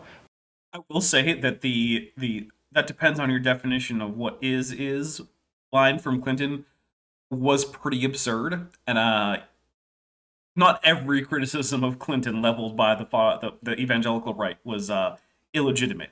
He was a shady individual in a fair few ways. What do you mean by is? You know, of course, it drove everybody crazy. But he's a lawyer, and he's crooked as a dog's hind leg. But he. I think that was a joke. Take a drink for it. I think that's what they're supposed to look like. True, that dogs' legs are supposed to be crooked. Probably he never did really perjure himself, because what you do after. When he said, "I did not have sexual relations with that woman," that was almost certainly perjury. Yeah, it's. I mean, you can make the argument like, well, does exactly what they did count? It was sexual, and it was a relation, and you had it with her. That was perjury. He denied it, and then he admitted it later, and he said it under oath, and Look, it doesn't really matter at this point. Should he have been convicted? Was he guilty of perjury, which was the crime he was accused of? Yes, he should have been convicted. Just like Trump should have been. He was guilty of the crime of which he was accused, in his impeachment. However, what we learned from both of those impeachments is that impeachments aren't about getting to the truth. They aren't about justice. They're just political tools. And if the party who brings the impeachment hearings to the president doesn't have the political will or the political power to get the impeachment conviction, then it's just not going to happen. But the thing is, this isn't something we actually learned at that point. One of the first impeachments in U.S. history was the impeachment of a federal, I think it was a district court judge. And basically, he would continuously just miss work or show up, like, drunk to the point that he could barely sit in the chair. And he was impeached for behavior unbecoming of a federal judge, which is one of the things the Constitution calls out as a thing that you can impeach a judge over, and he was acquitted. Right there, we knew that impeachment in the United States was a completely worthless endeavor. It's not a real thing. I mean, it's a real thing, but it doesn't do anything. Because if that wasn't convictable, then nothing is. And the fact is that, as a rule, impeachments don't lead to conviction. They just don't, at least in the United States. That's enough of me complaining about the United States government. After you question their question over and over and over, then you say, well, if I understand your question correctly, my answer is, blah, blah, blah. And when they try to hang you with your answer. And yeah, Monkey for Banana points out that it's a common turn of phrase in the South with the crooked as a dog's leg. Here's the thing, I was thirsty. Sir, well, I must not have understood your question correctly. Let your words be few. I've been several times now in front of the judge and over this building permit issue, and I have just... Okay, we're going to talk about that. So for somewhere close to a decade, I believe, Kent Hovind was embroiled in a court battle with his local county in Florida at the time about needing a building permit to build the first iteration of Dinosaur Adventureland. He needed a $50 building permit. He went through a years-long court battle that ended up with him paying like several tens of thousands of dollars fine because he didn't want to pay a $50 building permit fee. Well, if you stop and think about it, that's dumb. Yes. That's dumb. Don't be dumbass, Kent. Just try to learn. Just say the minimum. We were at the Don't take Kent Hovind's legal advice. Seek your own attorney.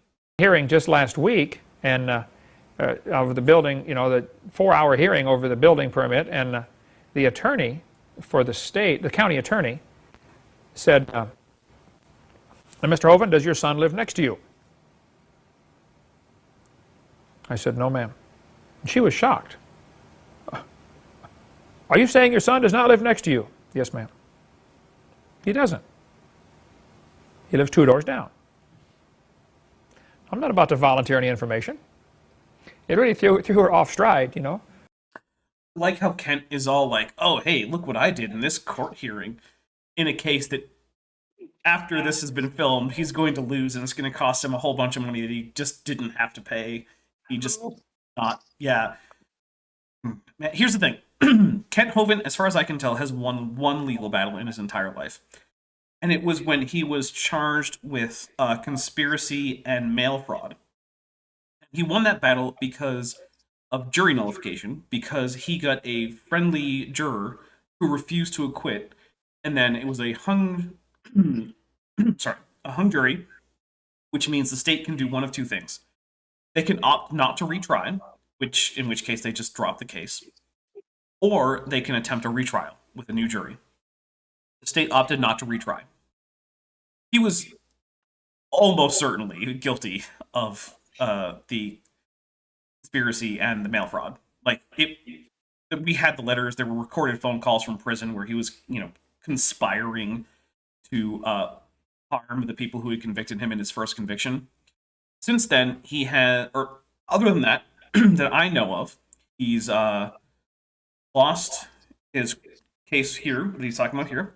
He's lost the criminal case where he was convicted on all counts with his structuring and failure to pay income taxes charges. That's why he spent nearly a decade in prison.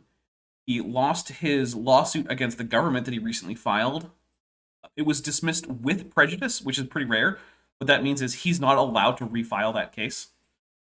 The judge who threw the case out called his complaint delusional. That was a word the judge used in the ruling. Judges don't use that word very much. They're usually much more polite and cautious with their wording. Let's see. He lost his case. I think that is being polite and cautious. Well, that's just how extreme. He lost his case in Alabama about physically abusing Cindy Lincoln, his ex. And those are the only court cases that I know about with Kent, but he's lost all but one of them, and the only one he ever won was because of jury nullification from a friendly juror. That's it. If the state had opted to retry, he almost certainly would have been. It just didn't. So, yeah. Now, for the record, you're saying your son does not live next to you? Yes, ma'am. Yeah. It was hilarious, Let thy words be few, The police know when they get somebody in there and start interrogating them, just let them talk. Eventually, they'll say something you can hang them with, okay? When you're in front of an adversary, keep quiet. Let thy words be few. Don't say much. When you're in front of somebody that's out to get you, just shut up. You have the right to remain silent. Yes, sir. I think I'll do that. I'll stay silent. So, I will say, not as legal advice, but if you're in the United States, look into when you should do things like talk to cops and when you should invoke your right to remain silent. Because every lawyer I've ever asked or heard talk about it has basically said, yeah, never talk to the cop. Don't ever do it. Because, just always exercise your right to remain silent whenever possible. Now, I'm not giving you that advice. I'm telling you, go look into lawyers who are telling you what to do in terms of when to remain silent and when to speak to cops. Because, they're pretty consistent on it, from my experience. So, what I'm telling you is, go seek out actual legal advice. Don't listen to me or Kent. Who has worthless lawyers, Kent Hovind or George Bluth? Well, here's the thing, right? George Bluth didn't actually get executed for his light treason, whereas Kent Hovind did end up in prison for his tax fraud, and he did end up having to pay this fee. So, and he did get convicted with Cindy Lincoln, although I don't know if he had actual representation. I'm going to have to go ahead and say Kent Hovind has worse lawyers than George Bluth. Or, no, yeah, that works out. Yeah, I think Kent Hovind has. And we can go off on a long rabbit trail there. But we better stop, okay? You could. What is man that a person that spends his time considering what God has done? Okay, the logo says, I am so lost on where Kent Hovind is right now. I feel like he could quote, let thy words be few to himself. Yeah, right. Yeah, that's fair. Really what's quickly the topic of this video again? Does the Bible match evolution? And instead we're talking about, don't talk to lawyers, apparently. But only for those 90 minutes have we not been talking about evolution. Still got 30 minutes left. Maybe we'll get to it. Maybe. Nothing. We just are pretty insignificant in the big picture. We've gone through about 25% of this. And when somebody really thinks they're the coolest thing since sliced bread, they just need to go out and get a good view of who God is. I've got the video clip of the one woman standing on the beach, Shirley MacLaine. She's standing out there. What is happening right now? Why are we talking about Shirley MacLaine on a beach? I honestly, I've lost all sense of like time at this point. Like I don't even know what's happening to me anymore. On the beach, Did saying, talk about Bill Clinton I'm God. Yeah. I'm God. And she's talking to the ocean, I'm God. How stupid can you get? Hey guys, remember that one time Xerxes had his troops whip the ocean for not letting him cross the strait? Ah, great. Weird people do weird things with the ocean. Who cares? Absolutely stupid. So I use that in my video 5, somebody video saying, 5. I'm Of course. God. And then you back up and you show just the Earth and a little dot on there, I'm God. And you back up and show the whole solar system, little tiny Earth, little bitty dot.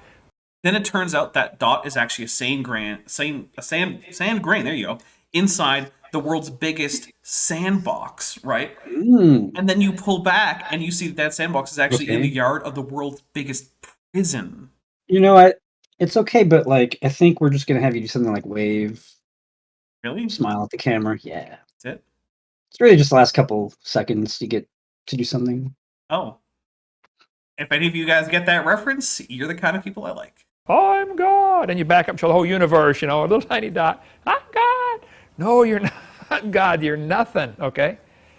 Absolutely. How many have read the book Horton Hears a Who, from, I'm not supposed to read books because they're wicked, right? I I'm thought supposed to just think for 30 minutes a day, and then for 23 and a half hours, Okay, nothing. but wait, no, Shut the brain off technically that's completely, I guess. Kent asking another question. So we have to end the current poll, and then we have to ask another poll.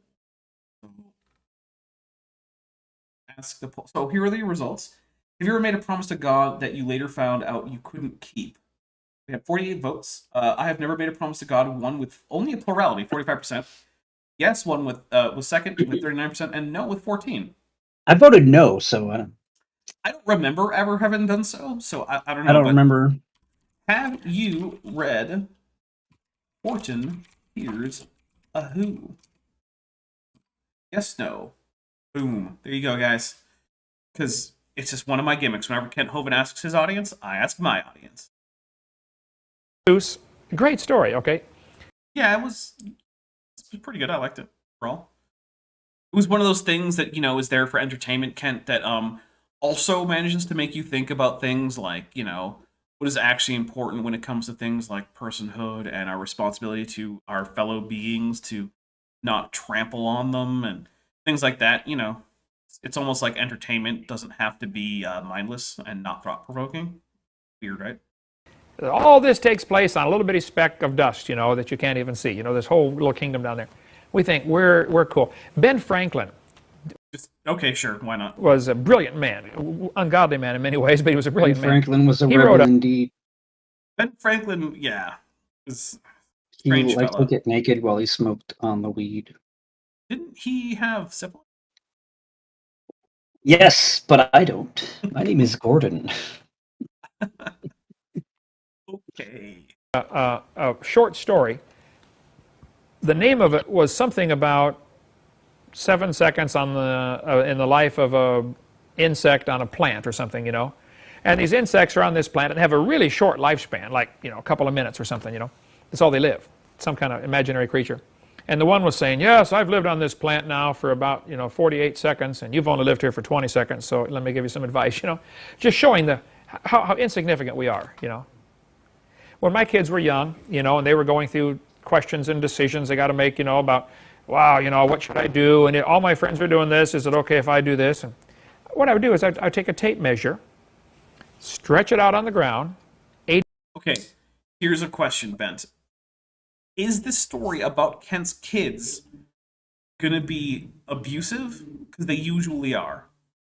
I can't make that prediction. If it is, I'm taking a drink. If Kent Hovind right now starts talking about another way that he abuses kids, we're taking a drink. Because, my goodness, basically every story that starts with him telling a story about what he did with his kids constitutes at least, like, mild abuse. 80 inches. I don't know. He did talk about taking them to a theme park, Okay, which is true. wicked. Well, yeah, I mean, there you go. So according to his own standards. got this tape measure laying on the ground, 80 inches long. I'd say, now kids, let's assume you're going to live to be 80 years old. That's reasonable. You could live to be 80, no problem. Yeah, I'll take a drink for Each that. one of these inches represents a year. Just take this penny and put it where you are now. Okay, right now you are 14. You have to go from here to there when you die. Is it possible for you to make a decision right here that will hurt you for the next 65 years? I mean, if you decide to drink alcohol or take drugs or, get pregnant or whatever, okay, if you make this decision at 14 or 15 or 16, look at your life. Okay, so a couple things. One, do I recommend that a 14-year-old drink or smoke or get pregnant? No. However, are those things that are going to necessarily ruin your entire life? Also, no. You can tell kids why it is not a great idea to go at, the young age of 14, go out drinking and partying and having sex, and why that will not be setting them up for as good a life as they might want, or it might be, causing problems down the road. But here's the thing, right? I know people who got pregnant in their teens or who fathered kids in their teens. I know people who did drugs in their early teens.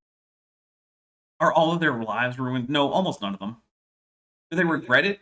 In many cases, yeah. Yeah, most of them probably wouldn't make the same decision. But, to tell people that, oh, your life is ruined because you got pregnant at a young age is just gross. Look, people make mistakes, right? And you can recover from a mistake. And sure, your life will probably be altered. But also, here's another thing. Dude, I don't recommend that you go get drunk and smoke pot or something at 14. But,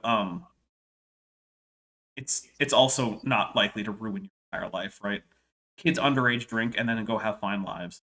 I don't recommend it. It's not a good idea. It only leads to risks. You don't have to do it. Also, you don't have to drink at all, right? I mean, there's no requirement that you drink alcohol at any time, ever. But, don't have to pretend that this is going to be the thing that just ruins your entire life. You get drunk once at 14, and now your entire life is going to be ruined. You're going to be homeless for 14-year-old getting 75. drunk one time is even close to a 14-year-old getting pregnant. So, is it? Wait, here's the thing. Even if you're pregnant, right? Look, there are a lot of options available to you as a pregnant 14-year-old, and even if you keep the baby, I know people who have had kids very, very young. I don't know if it's actually 14. Very, very young. And who have had fine, happy lives afterwards.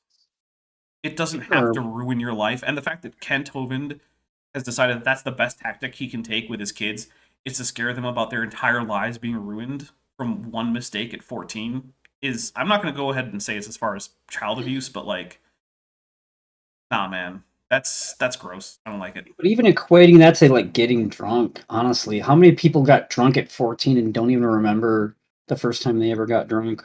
I don't know. I mean, I was 22 because I was too goody two shoes kind of guy, but. So I don't think I ever got drunk at 14. I know it had alcohol at 14. Although often it was legally because in Massachusetts, at least, I don't know about any other states, but in Massachusetts, you can be down to, I think, 13, and as long as a parent or, interestingly, spouse who's of age... presidents have done drugs in their youth. Yeah. Even the ones who never inhaled. But yeah, if in Massachusetts, I believe it's all the way down to 13. If a parent, legal guardian, or oddly enough, like I said, spouse who is of age provides you with alcohol, it is legal for you. It's also legal for them to provide it to you, which is weird. So technically, it's legal to go marry a 17-year-old in Massachusetts as a 19-year-old, and then go not a 19-year-old, 21-year-old, then go give them a bunch of booze. Technically, as far as I know, that's legal in Massachusetts, which is weird, but whatever. Here we go. You're a long ways from the end. Be real careful what decisions you make here. Like devotions Dan had this morning, about I interviewed the older people. If you could do it over again, what would you do? I'd floss my teeth more. I would opt to not join the Navy. I would actually probably, if I had to do my entire life over, I would do less Navy And more drinking, Kent. You know, I would choose lots different of lottery numbers. Well, there you go. dental work Still done. the And every wrong time I sit in the ones, dental but chair, boy, different. I'm thinking, I learned too late, you know. Take care of that second set of teeth. That's the last one you're going to get, you know. Until you get dentures, but okay. Brush them, floss them, you know, don't eat junk food. We all learn those lessons too late. Take care of our health. You know, when the red light comes on the dash of your car, and you hear your engine going clang, clang, clang, and you, boy, I really should have changed oil more often, you know. If you're hearing clang, clang, clang, it's too late. Should have taken better care of that engine. You've all done that kind of thing, you know. No, I've literally never done that. I don't think my check engine light has ever actually come on because I do stay on top of things like that, but whatever. Jessica for $9.99 US says, retitle this upload to Grandpa Kent's senile ramblings with Bent. Where's the evolution versus creation, Kent, my guy? Do you know where you are? Can we take you someplace safe? Seriously, man. And the title of this is Does the Bible Match Evolution? And we did get a little bit of that on the last episode, which was, we did start this in. But this has just been a bunch of nonsense. Honestly, if I'd known it was this much nonsense, I might have skipped this episode. Not this, like, Tuesday, but, like, Class 7. I would have just skipped to Class 8. Yeah. And yeah, David DB Numbers has the Old Man Yells at Clouds series. Yeah, this really does feel right now like the Old Man Yells at Clouds. Ooh, then Paleologos comes in with a nice burn. People talk about Biden rambling and being incoherent. Have they watched Kent Hovind? Yeah, that's oof. And this is Kent Hovind from decades ago. Well, okay, like decade and a half to be fair. We need to just 16 develop years. a godly perspective of life and see who we are, and you know. He said godly perspective. I thought he said agave perspective. I was like, I thought he said agave. Okay. That's what I heard. Okay. I'm pretty sure he meant godly. Maybe it was a godly perspective, and it sounded like agave. And I was like, is he trying to say agape love or something? Maybe he's just talking about agave nectar. You know, it makes a pretty nice booze. Which, there's something. Maybe I should put it up as a community post, like what liquor I drink. Birthday stream. We got this. I got one life. I don't know when mine's going to end. I'm 52. Okay, let's assume I live to be 80. Well, then I'm 2/3 done. People say, Hovind, you're always going. Why don't you slow down and rest? Man, my life's nearly over. I got a lot more to get done yet. Yes, everyone ends their life thinking, my goodness, if only I had worked more. They're going to put on my I'd spend tombstone. an So extra 30 minutes a day just thinking. much to do, so little done. Farewell. You know, that's it. You know. Kent, I'm pretty sure that the end of your life isn't going to be the end of Schindler's List. One friend of mine in South Florida, he collects epitaphs off of tombstones. Has some hilarious ones. That actually does sound like a pretty cool hobby, I'm not going to lie, because I've seen some pretty good epitaphs. Does he One guy's name- steal them or like No, he probably does take rubbings. pictures of them? He might take pictures, he might take rubbings. You ever do a tombstone rubbing? I've done that. Some, That one tracing. time that I was in Indiana Jones on the Last Crusade, I did. Oh wait, no, that was Harrison Ford. Okay, I've done it, but part of that might be that where I grew up, there were a lot of like up to 3, maybe even sometimes like 3.5 century old cemeteries. So like there's a lot of like really old stuff, and some of them had interesting epitaphs and whatnot. Just take some like tracing paper, and you take a bit of charcoal and you rub it lightly across that, and then it leaves like a negative impression of the. Maybe that's a thing for people where I grew up, unless where everyone else grew up. Maybe that's just a weird thing from where. His name was Pease, P-E-A-Z was his name. And on his tombstone it said, here lies the body of old man Pease beneath the shadow of the trees. But Pease ain't here, it's just the pod, because Pease shelled out and went to God. Pretty cute. I mean, I actually do like that, and it is kind of cute, but I just don't know the point. I think This he just pastor down there memorized that the does- poem. That's all. It's better than the That's fine. poem that There's Kent nothing wrong with that. Hovind. It's better than the poem that Kent Hovind put in his own dissertation. Which, by the way, if you want to see that, I have a 6-part About his series. poem. Oh man, how could you forget about the poem? It's that there's a poem there has been seared into my brain. It's like when how you. mind-bogglingly dumb it is. It's like when you hear your favorite song for the first time, and then you get to hear it again for the first time because you forgot about it. It never happens, but that's what this is like. His name is Don Strange, and he is, Don. Yeah, he's a strange guy. Great guy. He said, Brother Hovind, when I die, I want a blank tombstone, just nothing on it, blank. People are going to walk by and say, "Wow, that's strange." Uh-huh. Oh, I get it. You take a drink. Let's see if it I lands. smiled because I thought it was funny enough. Okay, So. well then it did land. So good job, Kent.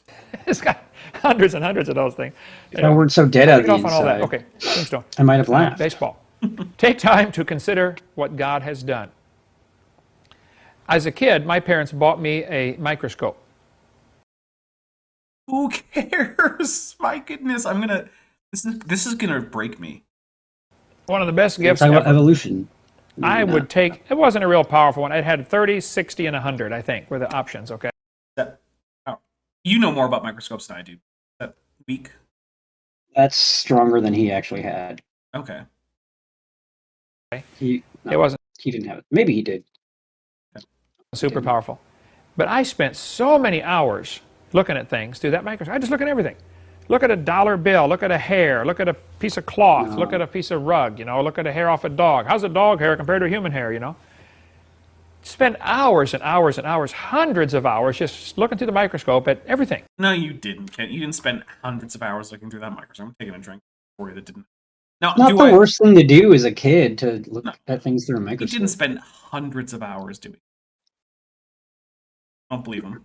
Taking a drink. Because Kent, if Kent had been that curious as a child, he would be a smarter spent adult.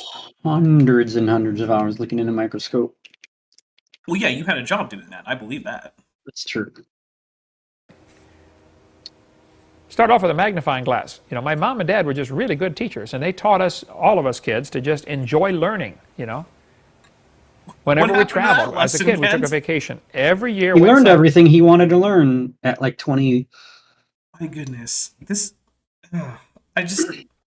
nothing else to learn. I'm sorry. It just always bugs me every time Kent talks so highly about like learning or science or something. And it's like, dude, you've dedicated your entire life to the actual opposite of learning and science. Because the Bible is his ultimate science book. And it's already finished. The thing is, his entire life has been about spreading ignorance and incuriosity to as many people as possible in the name of getting them to, at some point, even if only for a few seconds, convert to Christianity, because he thinks that's going to get him kudos in heaven. That's like the entire point of Ken Hovind's life, is let's make people so stupid that they believe me about God. I mean, am I wrong about that? No. Yeah. Maybe. No, I don't know. And I'm not saying that you're stupid to believe in God. I'm saying that that's his tactic for getting you to believe in God. Where? All piled in the Volkswagen and drove clear across country, and we would stop and see everything. I don't believe you, but I probably weren't being literal there, so I'm going to let it slide. Go see the world's largest ball of yarn or ball of baling rope. Okay, so he's talking about some of the roadside attractions that exist in out-of-the-way places in the United States that are basically there simply because there are relatively well-traveled roads that go for a very long time without any significant settlements or anything much past like service stations where you can get like fuel and snacks and in some cases even a shower. And so I'm saying this mostly for the benefit of people who don't live in the United States. So because there are these long stretches in the United States where there's essentially nothing, occasionally people will put up weird touristy attractions. Like he's talking about, this is a real thing, the world's biggest ball of yarn. I think there's also like the world's biggest rubber band ball, which is also a thing. You can find things like there's a thing not too far from where I am, which is called The Thing, and it's just like a mannequin of an alien and a gas station. But for miles, there are road signs about it, right? So yeah, if you want to go and do like the whole like Weird America trip where you do a road trip across the United States, stopping in at all these weird things, that's a thing that happens in the United States. And like I said, this is primarily for the people in my audience who aren't from the United States, who might not be aware of this bizarre and, as far as I can tell, uniquely American phenomenon. Erechamian's for $20 US says, Kent's poem about evolution. Don't be amused or sit idle. Always remember to read your Bible. Keep your words few, your tongue bridled. KJV, get book title. It's really good. That is amazing. I love it. In case you guys don't know, Kent Hovind's citations in his dissertation are few and far between, and at least one of them was, quote, KJV, get book title, because basically he remembered something that he thought was in the KJV, didn't know where it was from, left that in as like a placeholder citation, and then, just submitted the dissertation without ever fixing that or finishing it. He never finished it, so he basically submitted. It's not even a rough draft. It's like you almost finished your rough draft. Not even almost. You didn't even quite get to halfway. Then you decide to go take a nap, and then you realize, oh no, it's due today. So you submit like the first third of your rough draft. That's basically his dissertation. In Darwin, Iowa. I mean, Darwin, Iowa has probably a population of 8 or whatever, Okay, let's find out. Fact check time. Yeah, that sounds like an easy thing. Darwin, Iowa population. Okay, 640. And he gave this back in like 2006 or so. In 2011, it was 575. So Kent's only off by 2 orders of magnitude, which is actually pretty good for Kent. Kent is usually off by 4 to 6 orders of magnitude. So you know what, Kent? Because I'm thirsty and a generous man, I will take a drink for you being right within 2 orders of magnitude. Oh, Nathaniel Gray has a super chat for $2. He says, Freud had a theory. Women suffer from AIG envy. By the way, that whole thing was one of the dumber things that Freud said, and he said a whole lot of really dumb things. In fact, actually, interesting though. People like Freud are actually one of the reasons why falsification became such a big deal in science, because the likes of Freud and other people who were trying to do psychology stuff at the time were basically just proposing these things where any possible observation could be taken as confirmation of their ideas. And so Karl Popper stepped in and he was like, hey guys, we can't just go with that. That's not going to work. If anything can confirm your ideas, then you don't really know if you're right. If you're wrong, you would still think your ideas are confirmed by literally everything. And look, this isn't the time where I want to get into a whole thing about falsificationism and whatnot. I've done that before. People have pushed back. I've pushed back again. Here we go. You drive off the road and it's got the sign, world's largest ball of baling twine or whatever it was, and it usually says yarn as far as I know, but sure, whatever. Picture me standing next to the world's largest. I mean, it's huge. It's 10, 12 feet tall. It is. Why would people do that? Make the world's largest ball of baling? It's a tourist trap. And that's literally why. You went to see it. You are an example of why they did it. I'm going to take a drink for Kent not understanding how tourist traps work, despite having fallen for one himself by his own admission. I'm not. I ran out. That is unfortunate, but we're almost done. In fact, actually, we're just going to wrap it up. Okay, so, guys, thank you very much. I really appreciate everyone who's here. Make sure you do hit like. Bent, do you have anything that you want to plug? No. Okay, that's easy. I'm going to open up a calendar here so I can take a look. Okay, so Thursday. First Wednesday. So this Wednesday is Guns, Magic, and Steel, where you can see me and Bent Hovind, as well as Maddie from Science Side Up, and Cheshire Vic, as well as TD Lane, who, if you've been around the channel for a while, you'd probably be familiar with. And normally Erica and her fiancé, although I believe at least one or both of them may not end up being there because of personal things. But right now the plan is to stream that on Cheshire Vic's channel at 4 p.m. Pacific, which is 7 p.m. Eastern. It's a D&D actual play. That is the 8th. The 9th, on this channel, noon Pacific, 3 p.m. Eastern. The Gentile Matt Powell will be coming out. It's already scheduled. I quite enjoyed making it. I hope you guys enjoyed watching it. Let's see. Then on the 11th, I'm not sure. Oh, no, first Friday. back on Cheshire Arabics channel, I will be talking to Cindy Lincoln about geology and more specifically stratigraphy. Basically, a few weeks ago, Cindy and I had a 5-hour phone call that ran from like 10 p.m. my time to like 3 a.m. my time. And a lot of it was about stratigraphy and other things too. But then she sent me a video that she had made about stratigraphy. And I have since made a like an hour and 40-minute long video series that's currently available to my patrons channel members. But she also wants to talk about it live. So we're going to be doing that on Cheshire Arabics channel for her show Debate Hub, which Bent here made the music for. And I made the logo for.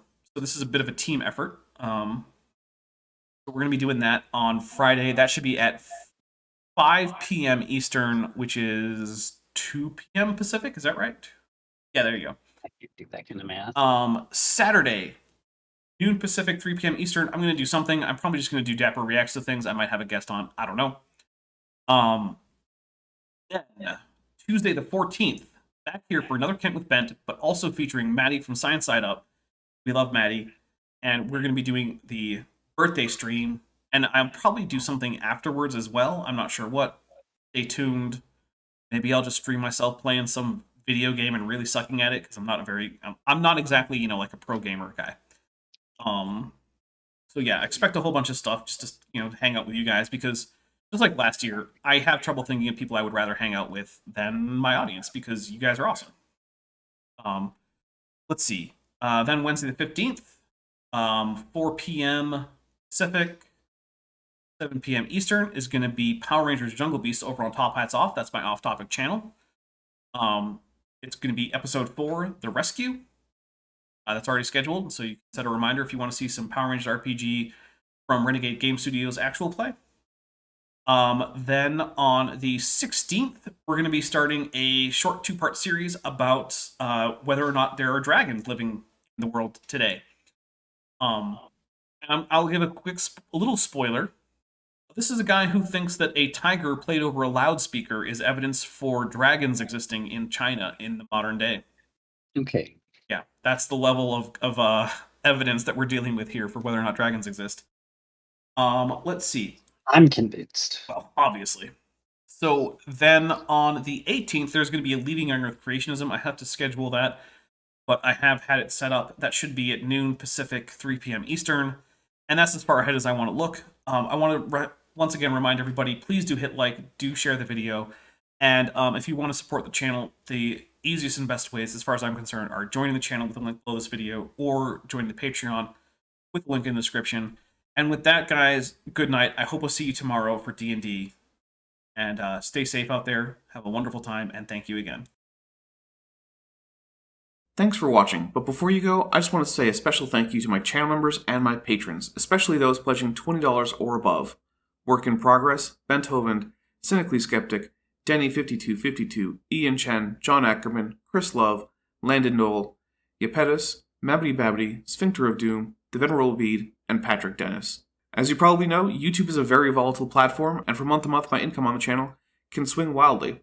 But the people you see on screen are directly supporting so that I don't have to worry too much about that, and the channel can keep going as it is, and perhaps even improving. If you'd like to join this team, there are links below to join the channel or in the description to join the Patreon. The Patreon starts as low as $1 a month, and the channel memberships start as low as $1.99 a month. On Patreon, you can even get a discount for pledging annually. If you do decide to pledge, you'll get access to an exclusive Discord server just for channel supporters, as well as early access to all of my pre-recorded videos, often up to 2 months in advance. Higher tiers will unlock even better perks. Now, if an annual or monthly pledge isn't right for you, but you still want to support the channel, there is a merch store down in the description, as well as an Amazon wishlist, just for me. And if financial support isn't something you can or want to do, then if you still want to help out the channel, please just like and share these videos and make sure you comment on them. It really helps the channel out. Thanks again for watching.